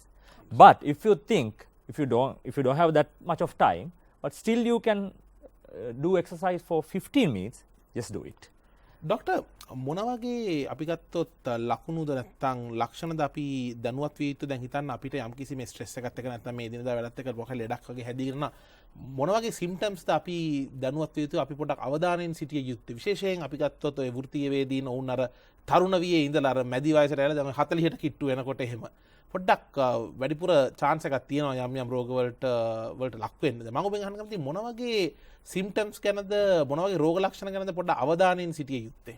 රෝග ලක්ෂණ ගැන ගත්තොත් එහෙම සමහරට පළවෙනිම දේ ඔබ දැනගත යුතු දේ තමයි කිසිම රෝග ලක්ෂණ නොමැතිව ඔබට දියවැඩියාව අධිරුධිර පීඩනය තියෙන්න පුළුවන්, ප්‍රෙෂර් තියෙන්න පුළුවන්, ඩයබටිස් තියෙන්න පුළුවන්. කිසිම රෝග ලක්ෂණ නැතුව. ඒ නිසා සමහර වාර්ෂිකව අපි පරීක්ෂා කිරීමේ වැදගත්කම තියෙනවා. නමුත් යම් ප්‍රමාණයකට මේක උත්සන්න වුණාම අපි දකින රෝග ලක්ෂණ සමහරවිට කරකැවිල්ල වගේ දේවල් තියෙන්න පුළුවන්.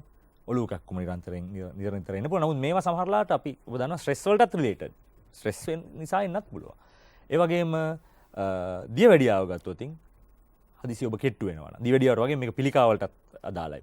ඔබ එකපාරට කෙට්ටු වෙනවා නම් ඔබට කලින් ඇඳපු ඇඳුම් දැන් ලිහිල් වැඩි නම් එහෙම නැත්නම් ඔබට නිතර නිතර තිබහ දැනනවා වෙන්දට වඩා නිතර නිතර මුත්‍රා කරන්න යන්නට වෙනවා නම් රාත්‍රී පව හැරලා වෙන්ද එහෙම නැත්නම් මේ වගේ දේවල් මම හිතන්නේ පොඩි පොඩි අපි දකින්න දේවල් මේ වගේ දේවල් සමහර පෙර නිමිති වෙන්න පුළුවන් සමහර රෝගයක. ඉතින් ඔබට මේ වගේ වෙලාවක තවත් අවස්ථාවක් chance එක ගන්න නැතුව අපේ පවුලේ වෛද්‍යවරයා හම්බෙන්න පුළුවන්. බොහොම සුළු දෙයක් නේ, පරීක්ෂණ කීපයක් කරන්න විතරනේ. ඒ වගේම ඔබ කියන්නේ අවුරුද්දකට සැරයක්වත් ඒ අවශ්‍ය කරන චෙකප් එක කරගන්න කියලා. චෙකප් සමහර දේවල් කරනවා. අපි මම හිතන්නේ ඉදිරියේදී අපි ගැන කතා කරන්න පුළුවන්.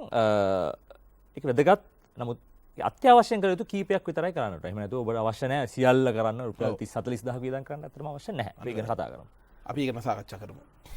මද විරාමයකින් නැවතත් හමු වෙමු. මේ Bisnomics.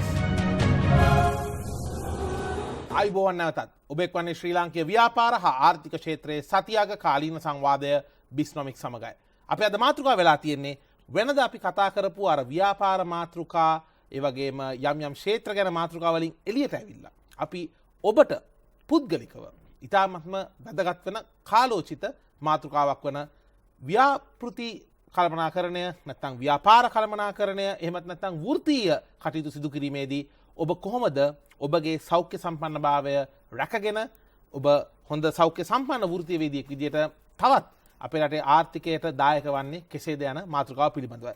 මේ සඳහා අපිත් එක්ක සම්බන්ධ වෙනවා වෛද්‍ය සංක රන්දෙනිකුමාර මහත්මයා. වෛද්‍යමනි දැන් අපි කලින් විරාමයට කලින් සාකච්ඡා කරේ මේ යම් අපි ගත්තොත් ඔය පරීක්ෂණ සිදු කරන එක ගැන. ඔබ කිව්වා මේ පරීක්ෂණ සිදු කරනවා කියලා මේ විශාල මුදල් සම්භාරයක් වියදම් කරගෙන කරන්න ඕනේ නැහැ. සාමාන්‍ය වෘත්තීය වේදිකෙකුට වසරකට සැරයක්වත් කරගත යුතු අත්‍යවශ්‍ය පරීක්ෂණ මොනවද? ඔව්. උතන දැන් මෙහෙම තියෙනවා. එකක් තමයි ඔබට මේක පුද්ගලිකව කරගන්නත් පුළුවන්. ඒ වගේ ඔබට ආණ්ඩුවේ ස්පිරිතාලයකට ගියොත් ඒත් කරගන්න පුළුවන්. මොකද අපි ගත්තොත් රජයේ රෝහලක තියෙනවා සුවදි විසායනය කියලා එකක්. සුවදි විසායනය මේ ලෙඩුන්ට තියෙන එකක් නෙමෙයි. මේක වෙලා ඔබ වගේ නිරෝගී කෙනෙකුට තියෙන දෙයක්. බලාපොරොත්තු වෙන්නේ අවුරුදු සමහරට 25 30 පෙන්නට පස්සේ ඔබට වැළඳෙන ඉඩ තියෙන රෝග තියෙනවා. අපි ඉස්සරහ අපි හිතුවා මේක අවුරුදු 40න් පස්සේ වෙන්න පුළුවන්. වයසට යනකොට තමයි වෙන්නේ කියලා. නමුත් අපි දැන් දකිනවා බොහොම තරුණ අයට දියවැඩියාව තියෙනවා. තරුණ අයට අධික රුධිර පීඩනය මේ ජීවන රටාවේ ආහාර රටාවේ යම් විෂමතා හින්දා පැහැදිලිවම ඒ නිසා. එතකොට ඔබ විශේෂයෙන් ඔබට එකක් තමයි ඔබට පෞල් ඉතිහාසයක් තියෙනවා නම් දියවැඩියාව හෝ අධික රුධිර පීඩනය වගේ දේවල් ගැන එතනදී ඔබට පැහැදිලිවම කලින් ඒ කියන්නේ උදාහරණයක් අවුරුදු 25න් පස්සේ වුණත් වාර්ෂිකව මේ කියන දේවල් කරන්නට පුළුවන්. එහෙම නැත්නම් ඒත් ඔබ අවුරුදු 30 විතර පෙන්නට පස්සේ සුදුසුයි කරගන්නට විශේෂයෙන්ම ඔබේ ජීවන රටාව බොහොම සෙඩෙන්ටරි ලයිෆ් එකක් නම් අය ඔබ කිව්වා වගේ වයිට් කොලර් ජොබ්ස් නම් කරන්නේ ඒ වගේ අයට ඔබ දන්න ඔබේ ආහාර රටාව කොහොමද? ඔබට නිරන්තරයෙන් ව්‍යායාම කරන්න ලැබෙනවද? එහෙම නැත්නම් මේවා අවුරුදු 30න් පස්සේ අවුරුද්දට සැරයක් කරගන්නේ හොඳයි. මොනවද කරන්න ඕනේ? බොහොම සරල දේවල් කීපයක් තියෙනවා. එකක් තමයි ඔබ ඔබේ ෆාස්ටිං බ්ලඩ් ෂුගර් එක බලා ගන්න ඕන. නිරාහාර රුධිර සීනි පරීක්ෂාව. එහෙම නිරාහාර නොමැතිව අපිට ඇඟිල්ල විදලා බලන්න අපි සාමාන්‍ය ෂණිකව ලබා ගන්න රැන්ඩම් බ්ලඩ් ෂුගර් එකක් වුණත් කමක් නැහැ. බොහොම සරලයි.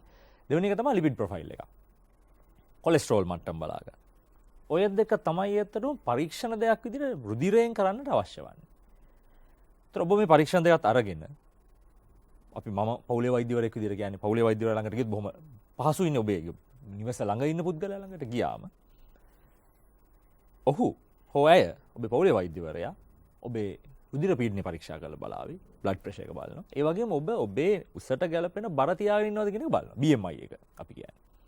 එතකොට ඔච්චරයි. ඔය හතර අපි අවුරුද්දට සැරයක් බලා ගන්නවා නම් අපි අවුරුද්දට සැරයක් බලා ගන්න. ඒතර සමහර වෛද්‍යවරයාට කියන්න පුළුවන් ඔබේ සීනි මට්ටම පොඩ්ඩක් නරක පැත්තට හැරීගෙන ඉන්න. එහෙම වුණොත් අපිට වෛද්‍යවරයා කියන පරිදි මාස 3කින් හරි 6කින් හරි නැවත කරන්න පුළුවන් මේ පරීක්ෂා. රුධිර පීඩනයත් එහෙමයි. ඒතර දේවල් හතරයි මට කියන්න ඕනේ. ඔබේ රුධිරයේ සීනි ප්‍රමාණය, කොලෙස්ටරෝල් ප්‍රමාණය, ඔබේ රුධිර පීඩනය සහ ඔබේ උසට ගැලපෙන බර ඔබ පවත්වාගෙන යනවාද. මේක බැලුවට මදි මේවට අවශ්‍ය පියවර ගන්න ඕනේ ඊළඟට. ඔබේ බර වැඩි නම් ඔබ ඊළඟට වෛද්‍යවරයා එක්ක සාකච්ඡා කරලා කොහොමද අපි බොහොම ප්‍රායෝගිකව මේක කරන්න පුළුවන් කියලා සාකච්ඡා කරලා ඔබට පුළුවන් ඔබේ බර අඩු කරගන්න ටික ටික කරන්න. මේක ඉක්මනින් නෙමෙයි ඊළඟ මාස 6 ඇතුළේ මම ඉන්නේ මෙතන. සතියක් ජිම් ගිහිල්ලා එහෙම එකපාරට සතියක් ජිම් ගිහිල්ලා ඊළඟ නවත්තන එක නෙමෙයි. නිරන්තරයෙන්ම අපිට ආහාර රටාවයි අපේ එදිනදා ජීවිතයේ ව්‍යායාමත් සම්බන්ධ කරගත්තම හැකි අයුරින් අපිට පුළුවන් වෙයි ඒ තත්ත්වයට යන්න. දැන් මේ මම කිව්වේ නිරෝගී අයට. නමුත් තරින්දු අපි බොහෝ දෙනෙක් අපි දකිනවා අපේ වෘත්තීය වේදින් සමහරුන්ට රෝග තියෙනවනේ දියවැඩියා තියෙනවා. ප්‍රෙෂර් තියෙනවා. මේ අයට මේක වෙනස්. ඒ අයට ඒවට අදාළ පරීක්ෂණ තියෙනවා කරන්නට. ඒ නිසා අවම වශයෙන් මාස 3කටවත් සැරයක් ඔබේ වෛද්‍යවරයා හමුවීම වැදගත්. ඒක වෙනස් වෙන්නට පුළුවන්. ඔබේ පවුල වෛද්‍යවරයාට කළමනාකරණය කරන්නට ප්‍රතිකාර කරන්න පුළුවන් සීමාවෙ ඉන්න අය බොහෝ දෙනෙක් ඉන්නේ. ඔවුන්ට පුළුවන් පවුලේ වෛද්‍යවරයා හමුවන්න නැත්නම් සමහරවිට විශේෂඥ වෛද්‍යවරයෙක් හමු වෙන්න ඕන පුද්ගලයෝ ඉන්නවා. ඒ වගේ විශේෂඥ වෛද්‍යවරයෙක් හමු වෙන්නත් පුළුවන්. එතකොට එහිදී පරීක්ෂණ වෙනස් වෙනවා. වෙනස් වෙනවා කියන්නේ එහිදී අපිට සමහරවිට වගොඩු පරීක්ෂා කරලා බලන්න වෙන්න පුළුවන්. ECG ආකාරයෙන් බලන්න වෙන්න පුළුවන්. ඒ වගේම සමහර ළඟේ තියෙන අපි කියන්නේ ලවණ ප්‍රමාණ පරීක්ෂා කරලා බලන්න වෙන්න පුළුවන්. ඒක වෙනස් වෙනවා. එතකොට ඒකත් එක්ක ඒ වගේ අයට කරන්න ඕන පරීක්ෂණ වෙනස් වෙනවා. එතකොට නමුත් සාමාන්‍යයෙන් සියලු දෙනාම ෆුල් බොඩි චෙක්අප් කිරීමේ අවශ්‍යතාවයක් නැහැ. ඕව ඩයග්නෝසිස් අවශ්‍යත් නැහැ, ඕව ඉන්වෙස්ටිගේෂන් අවශ්‍යත් නැහැ, ඕව මෙඩිකේෂන් වලට තමයි එක යන්නේ යන්නේ. ඒ නිසා අනිවාර්යයෙන්ම වඩා සුදුසු බොහොම මේවා කිව්වා වගේ බොහොම සරලව ඔබට සීනි කොලෙස්ටරෝල් පරීක්ෂා කරන්න අවුරුද්දකට තවක් නිරෝගී කෙනෙක්. ඒ සමග ඔබේ වෛද්‍යවරයෙක් කතා කරලා ප්‍රෙෂර් එක සහ ඔබේ උස බර බලාගෙන ඒ අවශ්‍ය පියවර ගන්න එක තමයි කරන්නට අවශ්‍ය. ඔබ රෝගී තත්ත්වයක් තිබෙනවා නම් වෛද්‍යවරයා හමු වෙලා ඕම වශයෙන් මාස 3කට වතාවක් අපි ඒ අවශ්‍ය පරීක්ෂණ ටික නිසි පරිදි කරගන්නට ඕනේ. ඒවා මග හරින්නට එපා. බොහෝ විට අපේ මේ කාර්යබහුලත්වයත් එක්ක ඒවා මග හැරෙනවා.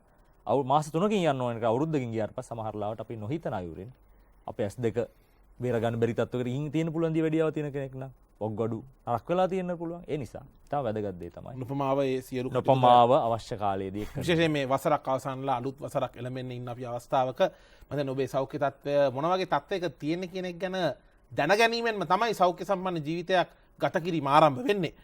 Doctor, I want to ask you about the impact of technology because now for more than half an hour you and I we've been seated and we've been having a very nice cordial discussion. But if we look at our family life now, in a house we see 4 people seated at the same table, but they will be all using 4 different devices. They are all seated in different, even when they go for a restaurant we see mother using maybe sometimes the mother is waiting to talk but the father is using his tab, the daughter is listening to music, son is playing a game on the phone. Technology is good, but is it now creeping into our lives to a level where the strong family foundation this country was built on is now breaking because of an overuse of technology? What do you think?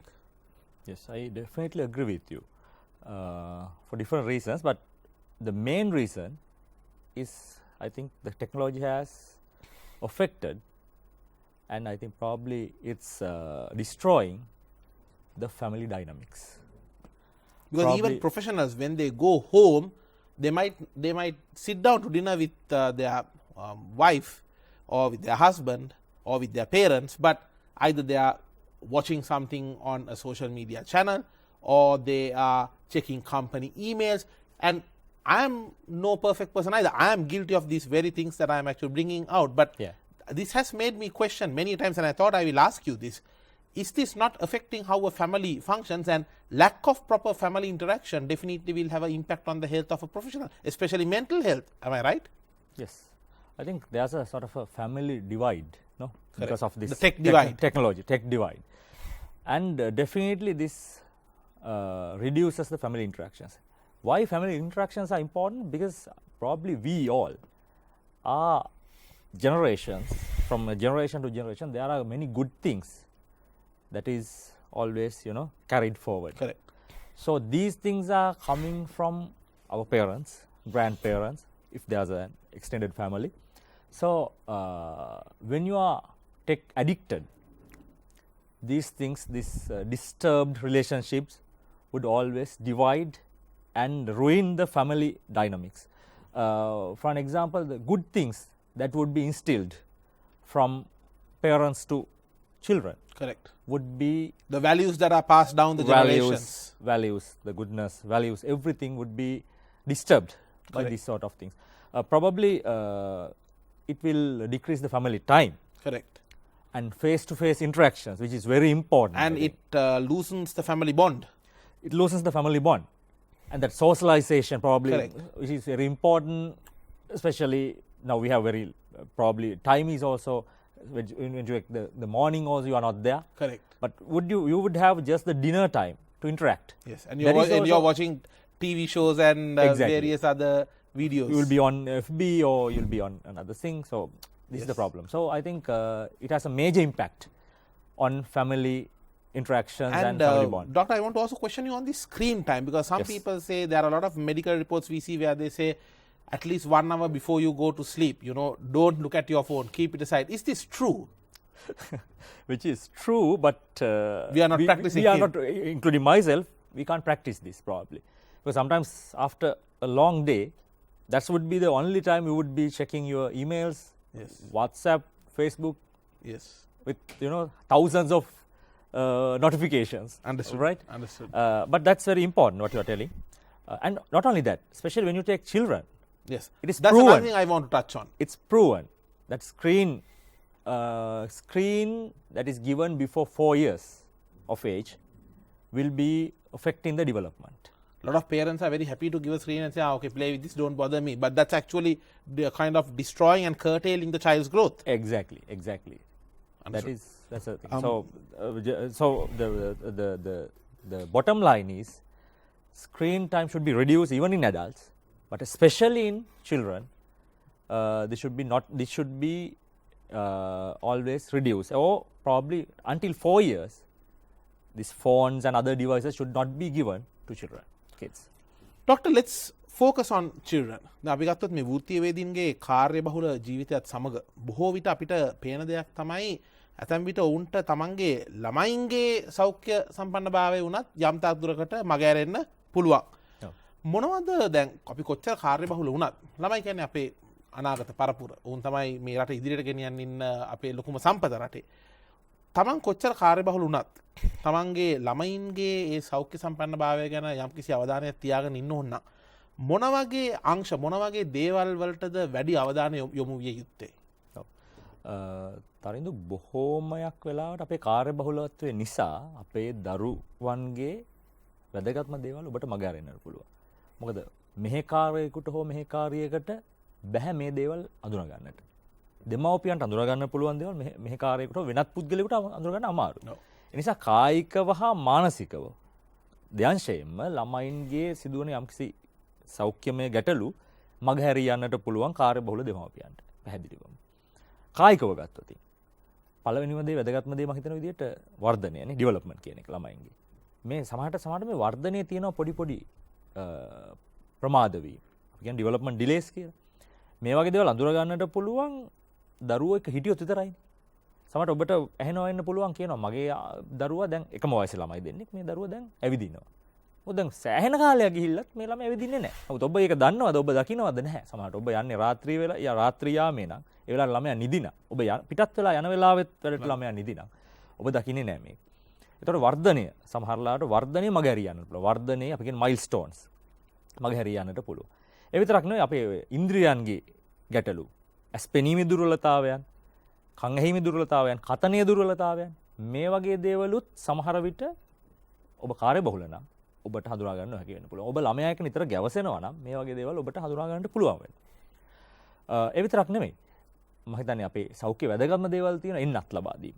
Immunisation කියලා කියන්නේ. ඒතර එන්නත් ලබා දීම වගේව නිසි වෙලාවට කරන්න පුළුවන් වන්නේ බොහෝ විට ඔබ අවධානයෙන් ඉන්නවා නම් විතරයි. මේ වගේ දේවල් මගහැරී යනවා කියන්නේ දරුවා සමහර දරුවාගේ ජීවිතේ වුණත් අනතුරට වෙන්න පුළුවන්. ඒතර මම කියන්නේ මේ දිනදා ජීවිතේ අපි දකින බොහොම සරල දේවල්, සරල ගැටලු සමහරට අපිට මගහැරී යන්නට පුළුවන් කායිකව ඔබ කාර්ය බහුල වීමෙන් අනවශ්‍ය විදියට. ළමයා සමග ගත කරන්න තියෙන වෙලාව ඒ ෆැමිලි ටයිම් එක නැති වෙනවා. අනික තමයි මානසික ගැටලු ඔබ කිව්වා වගේ. ඒතර ඔබ දන්නවා සමහර දේවල් ඔටිසම් වගේ දේවල් බොහෝ විට හඳුනා ගන්න පුළුවන් නිරීක්ෂණයෙන් පමණයි. මේ දරුවා කොහොමද සෙල්ලම් කරන්නේ කියන එක තමයි එකම නිරීක්ෂණය සමහර ලාවට මේ ඔටිසම් වගේ දේවල් හඳුනා ගන්න. ඒතර මේ ළමයා කතා කරන්නේ කොහොමද, සෙල්ලම් කරන්නේ කොහොමද, තනියෙන්ද සෙල්ලම් කරන්නේ, අනිත් අය එක්ක ඉන්ටරැක්ෂන්ස් අඩුද, මේ දේවල් ඉතාම වැදගත්. සමහර වෙනත් ලෙඩ රෝග වුණත් එහෙමයි. ඒ වගේ දෙයක් දෙමව්පියන් දෙපළකින් එක්කෙනෙකුට තමයි ගොඩක් වෙලාට තේරෙන්නේ හරියට බැලුවොත්. පැහැදිලිවම තේරෙන්නේ. දැන් උදාහරණයක් විදිහට මම හිතන්නේ හැම විටම ළමයෙක් ගැන මොකක් හරි කම්ප්ලේන් එකක් ඇවිල්ලා කිව්වොත් දෙමව්පියෝ ඔවුන් තමයි මා හිතන්නේ නම් ළමයා ගැන වැඩිපුරම දන්නේ. නෑ ඒක එහෙම නෙමෙයි කියන්න මම වෛද්‍යවරයෙක් විදිහටවත් යන්නේ නෑ. මොකද සමහර ළමයෙකුගේ වෙනසක් පළවෙනියටම ග්‍රහණය වෙන්නේ ඒ ළමයාගේ අම්මට හෝ තාත්තට සම්බොහෝ විට අම්මට. ඉතින් ඒ නිසා මේ මානසික ගැටලු ගොඩක් ඒවත්. සමහරට ඔය හයිපර් ඇක්ටිව් ඩිසීසස් නොයෙක් දේවල් වෙන්න පුළුවන්. මේ සියල්ල හඳුනා ගන්නට පුළුවන් වෙන්නේ ඔබ ළමයා සමග යම් කාලයක් ගත කරනවා නම් පමණයි. ඔබ කිසිම කාලයක් ගත කරන්න ඔබට වෙලාවක් නැත්නම් ඔබ ගෙදරින් පිට වී යනකොටත් ළමයා නිින්දේ නම් ඔබ ගෙදරට නැවත එනකොටත් ළමයා නිින්දේ නම් බොහෝ විට ඔබට ඔබේ ළමයා මග හැරෙන්න ඉඩ තියෙනවා. අනිවාර්යෙන්ම. වෛද්‍යතුමනි අවසාන වශයෙන් මම ඔබෙන් අහන්න කැමතියි දැන් මේ COVID-19 වසංගතයට මේ බෙහෙතක් පිළිබඳව බොහෝ දෙනා කතා වෙනවනේ. මම දන්නවා මේක ඇතැම් විට යම් තාක් දුරකට අපිට කියන්න පුළුවන් බොහොම විවේචනයට තුඩු දෙන මාතෘකාවක් මේක. බොහෝ දෙනා කතා කරනවා මේක සංවේදී මාතෘකාවක්. හැබැයි මම ඔබෙන් අහන්න කැමතියි දැන් අපිට ආරංචි වෙනවා මේ යම් එන්නත් හදලා තියෙනවා කියලා එක විශාල ඖෂධ සමාගම් වලින්.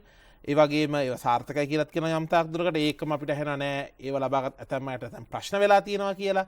ඒ වගේම අපිට දැන් අහන්න ලැබෙනවා නොයෙකුත් ලංකාවේ තුල යම් යම් මේ සඳහා බෙහෙත් වර්ග මේ සඳහා නිෂ්පාදනය කරලා තියෙනවා කියලා මං හොයාගෙන තියෙනවා කියලා. ඉතින් මං ඔබෙන් අහන්න කැමති මේ එක් බෙහෙත් ගැන නෙමෙයි. මං දන්නවා ඒක ඔබගේ ඒ තියෙන ධර්මයන් අනුව වුණත් ඒක එක් බෙහෙත් ගැන කමෙන්ට් කරන්න මං දන්නවා ඔබ කැමති නැහැ නැහැ කියලා. හැබැයි මං ඔබෙන් අහන්න කැමති අපි සමස්තයක් විදියට ලෝකය මේ වෙනකොට කොච්චර ආසන්නයේද ඉන්නේ මේ COVID-19ට විසඳුමක් හොයාගන්න එක පිළිබඳව. මම අවසාන වශයෙන් ඔබෙන් ඒ ප්‍රශ්නය අහන්න ගන්නේ. මොකද අපි මේ 2021කට පය තබන මොහොතේ බොහෝ දෙනෙකුට තියෙන ප්‍රශ්නයක් නේ. ඉතින් මම හිතන්නේ ඕකට පිළිතුරු දෙන්න හොඳම පුද්ගලයා තමයි වෛද්‍යවරයෙක්. ඉතින් මම ඔබෙන් මේ ප්‍රශ්නය අහන්න කැමතියි.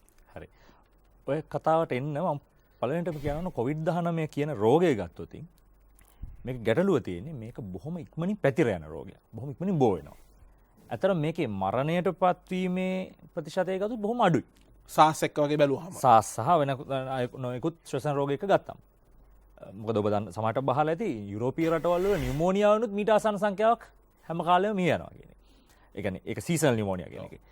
සීසනල් මේ කාලයත් එක්ක පැමිණෙන නියුමෝනියා වලින් විශේෂයෙන් වැඩිහිටි පුද්ගලයන්. මම දැක්ක තව වාර්තාවක් මේ ජපානයේ ගිය අවුරුද්දේ 2019 කොවිඩ් වලින් මේ මියගිය සංඛ්‍යාවට වඩා සංඛ්‍යාවක් සියදිවි හානි කරගෙන මිය ගිහින්. පැහැදිලිවම රියානතුරු වලින් කොච්චර දෙනෙක් මිය යනවද? ඔබ කියන එක පැහැදිලිවම නමුත් මේක ඉක්මනින් පැතිරෙනවා. අපි ඉක්මනින් පේනවා මේක. ඉතින් මේ දේවලුත් එක්ක තමයි. ඒතකොට පළවෙනිම දේ තමයි මේක බෝවීම වැඩි, මේක වෙන හානි අඩුයි. ඒතකොට ඒකත් ඔළුවේ තියාගෙන අපි පැහැදිලිවම මේ වෙන විට එන්නත් රාශියක් අත්හදා බලමින් පැවතෙනවා. මම අලුත්ම වාර්තාවන් බැලුවා. එතකොට එන්නත් 61ක් මේ වන විට මිනිස්සා මත පරීක්ෂණ කරමින් පවතිනවා. දැන් මේ COVID-19 එක අලුත් වේරියන්ට්ස් උත් අපිට දැනගන්න ලැබෙනවා. ඒ කියන්නේ ඒක ටිකක් මොඩිෆයි වෙලා මේ ලෙඩේ නිකන් යම් කාලයට ඒක ඒ තියෙන මිනිස්සුන්ගේ ශරීර අනුව හැඩගැහෙන භාවයක් අපිට පේනවා නේද? මෙහෙම ඒක වෛරස් වල සාමාන්‍ය පොදු ලක්ෂණයක්. වෛරස් වල විශේෂයෙන් ශ්වසන වෛරස් වල මේ පොදු ලක්ෂණයක් තියෙනවා. ඒක ඔබ කියනවා වගේ මියුටේට් වෙනවා. වෙනස් වෙනවා. ප්‍රෝටීන් මියුටේට් කියන. මියුටේට් වෙනවා. ඒකේ නොඑක් ඒවා DNA වෙන්න පුළුවන්. sorry RNA වෙන්න පුළුවන්. ඒ මියුටේට් වෙනවා. හරි? එතකොට ඒකත් එක්ක නොඑක් විදිහට ඕගේ කව වෙනස් කරගන්නවා, කවච වෙනස් කරනවා. ඒකත් එක්කම මේ වෛරස් වල දැන් ස්වරූපයට වඩා තව කාලයකට පස්සේ ස්වරූපය වෙනස් වෙන්න පුළුවන්. ඒ නිසා එන්නත් නිපදවීම අමාරුයි. එන්නත් නිපදවීම කියන්නේ බොහොම ලේසි පහසු කාර්යයක් නෙවෙයි. මීට පෙර නම් ඇත්තටම එන්නතක් නිපදවන වසර ගණනාවක් යනවා. නමුත් මේ අවස්ථාවේ මම හිතන්නේ අපි සමහර දේවල් නම්‍ය කාරණයන් කරලා ඉක්මනින් එන්නත් ගොඩක් එක්ස්පීඩයිටඩ් ප්‍රොසෙස් එකක් කියලා අපි කියනවා ඒකට. පැහැදිලිවම. ඒකෙන් එන්නත් බොහොමයක් නිපදවලා තියෙනවා. මම වගේ එන්නත් 61ක් මේ වෙනකොට අත්හදා බලමින් පවතිනවා මිනිසුන් මත. තවත් එන්නත් 85ක් සත්තුන් මත අත්හදා බලමින් පවතිනවා මිනිසුන්ට එන්න කලින්. ඒ වගේම එන්න 17ක් විතර අවසාන අධීරේ තියෙනවා කියලා හොයාගෙන ෆයිනල් ක්ලිනිකල් ට්‍රයල්ස් වල අන්තිම ෆේස් 3 වගේ වල. ඒතකොට මේවා එහෙම රටකට නැත්තම් එහෙම ටෙස්ට් කරන රටක මිනිස්සුන්ට ලබා දෙන්න කලින් යම් කමිටුපත් කරලා ඔවුන්ගේත් අනුමැතිය පැහැදිලිවම මේ වනතෙක් ලෝක සෞඛ්‍ය සංවිධානයේ කිසිම එන්නතකට අනුමැතිය ලබා දීලා නැහැ. ලබා දීලා නැහැ. අපිට ආරංචි කරනවා මේ එන්නතර ලබා දීලා අර එන්නතර ලබා දීලා. නෑ දැන් මේ වෙනකොට එන්නත් දෙකක් නමුත් පාවිච්චි වෙනවා. දැන් ඒක තමයි සමහරට රටක මේ සෞඛ්‍ය අංශ වලින් සමහරට ගන්න වෙනවා දැඩි තීරණ. මේ වෙලාවේ do or die අවස්ථාවක් වෙන්න පුළුවන්. ඒ නිසා දැන් ඇමරිකාව වගේ රටවල් වල UK වල අපි දකිනවා දැන් එන්නත් ලබා දෙනවා. එතකොට වෛද්‍යතුමනි මේ ලංකාව ඇතුළත මේ යම් දේශීය වශයෙන් වුණත් හදන ඒ අපි කියනවා ඒ යම් ඖෂධ ඒවත් හරි කොමිටුවක් පත් කරලා ඔවුන්ගේ අනුමැතිය අනුව තමයි එහෙම ලබා දෙන එක තියෙන්නේ. දැන් ලංකාවේ මේනකොට එහෙම පත් කරලා තියෙනවා. දැන් මම බටහිර අධ්‍යාපනය ලැබුව කෙනෙක් විදිහට මට ඇත්තටම මේ අදහස් දක්වන්නට බෑ, කමෙන්ට් කරන්නට බෑ. නමුත් මම අපි හැමෝම දේශීය පුද්ගලයන් විසින් ඕන දේශීය දැනුමට අපි ගරු කරනවා. නමුත් ඒක තවත් දැනුම් පද්ධතියක්. මම පිළිගන්නවා සියලු දේම ඔප්පු කරලා පෙන්වන දැනුම් පද්ධතියක් නොවෙන්න පුළුවන් තව දැනුම් පද්ධතියක් කියන්නේ. නමුත් අපි ඉගෙන ගත්ත බටහිර අධ්‍යාපනයේ තියෙන ඔප්පු කරාට පසු පිළිගැනීමක්. ඉතින් ඒකත් එක්ක prove and accept පැහැදිලිවම. ඒතකොට ඒකත් එක්කම අපි අර evidence based medicine කියන එක තමයි අපි ඉන්නේ. ඒ කියන්නේ මේක පැහැදිලිව ඔප්පු කරලා පෙන්නුවොත් අපි එතනින් එහාට මේක හැදුවේ කවුද කියන පුද්ගලයාද කියන එකවත් මේක ආවේ කොහොමද කියන එකටත් වඩා මේක ප්‍රතිඵලය නිවැරදි නම් හැබැයි ඒක පැහැදිලිවම සාමාන්‍ය හරි පාරක යන්නට ඕන. මේකට අවශ්‍ය ethical clearance එක නැත්නම් ආචාර ධර්මයේ අනුමැතිය හරියට ලබාගෙන හරි ක්‍රමයට පැහැදිලිව පර්යේෂණය කරලා දේශීය ඖෂධයක් වුවත් ඒකට ප්‍රූව් කරොත් ඒකේ පැහැදිලිව ඒකේ තියෙන මේ හැකියාව ඔප්පු කරලා පෙන්වුවොත් අන්න ඒ වෙලාවට මම හිතන්නේ ඕනම කෙනෙකුට දේශීය ඖෂධයක් වුණත් ලබා ගන්නට පුළුවන්. එතෙක් අපිට බටහිර වෛද්‍යවරයෙක් විදියට කිසිම විදියකට දේශීය ඖෂධයකට හොඳයි හෝ නරකයි යන දෙකම කියන්න බෑ. එකම දේ හානියක් නොවිය යුතුයි. අපි හැමෝම කියන්නේ first do no harm. Correct. ඒක තමයි අපේ වෛද්‍යවරුන්ට කියන්නේ. එතකොට හානියක් නොවන දේවල් වලට අපිට හැම වෙලේම අනුබල දෙන්නට පුළුවන්. හානියක් වෙන දෙයකට බෑ සහ මේ ඕනම දෙයක් ඔප්පු කරලා පෙන්නුවොත් ඉතින් අපිට එතනදී ඒකට තමයි ඔබ කිව්වා වගේ මේවන්ටත් පරීක්ෂණ පැවැත්වෙනවා. මේ සෞඛ්‍ය අමාත්‍යාංශයම කරමින් පවතිනවා. ඒ නිසා අපිට මම හිතන්නේ ඒකත් එක්ක අපිට ඉදිරියේ බලන්න පුළුවන් කොයි වගේ වෙයිද කියලා අනාගතයේ. වෘත්තීය වේදින් විදියට කෙසේද අපි අපගේ ජීවන රටාවන් සෞඛ්‍ය සම්පන්නව තබා ගන්නේ? ඒ වගේම ඔබේ තියෙන ඒ ස්ට්‍රෙස් ලෙවල් මානසික ආතතිය කොහොමද පාලනය කරගන්නේ? කෙතරම් රාජකාරීන් තිබුණත් කොහොමද අපි හොඳ සෞඛ්‍ය සම්පන්න සන්තෝෂයෙන් ඉන්න පුළුවන් පෞල් ජීවිතයක් ගත කරන්නේ? අපි මේ තමයි අද සාකච්ඡා කරේ බිස්නොමික්ස් තුලින්. මොකද වසරේ අවසාන මෙම වැඩසටහනේ අපි අලුත් වසරකට මේ පාතබන මේ මොහොතේ අපි හැමෝම අපේ රාජකාරී අපේ ව්‍යාපාර කටයුතු සාර්ථකව කරගන්නවා වගේම අපි වෘත්තීයන් විදියට අපි වෘත්තීය වේදින් විදියට අපි අපේ සෞඛ්‍ය සම්පන්නභාවය රැක ගැනීමත් අත්‍යවශ්‍ය වෙනවා. මම ඉතාමත් ස්තුතිවන්ත වෙනවා අපිත් සමග මේ සාකච්ඡාවට සම්බන්ධ වුණ වෛද්‍ය සංක රන්දෙනකුමාර මහත්මයාට. Dr. Sanka, thank you very much for joining us. You shared your thoughts and I wish you good luck for the new year 2021 as well. Thank you for being with us today. Thank you. Ayubowan. With that, we wrap up today's episode of Bisnomics. What a journey it has been. It was my pleasure and delight in keeping you updated and informed about the latest in the Sri Lankan business and economic landscape throughout the episodes of 2020. When we meet in 2021, we will be coming to you with a slight twist. For the ease of comprehension, we will be conducting the entire program in English in a way that all of you will be able to understand, and that way we will be having smoother, more easygoing conversations, but focused and dedicated towards the latest in the Sri Lankan business and economic landscape. And I hope the coming new year 2021 will be an exceptional year, a great successful year, a healthy year, and most importantly, a profitable one. I will see you in 2021, wishing all of you and yours a very happy new year.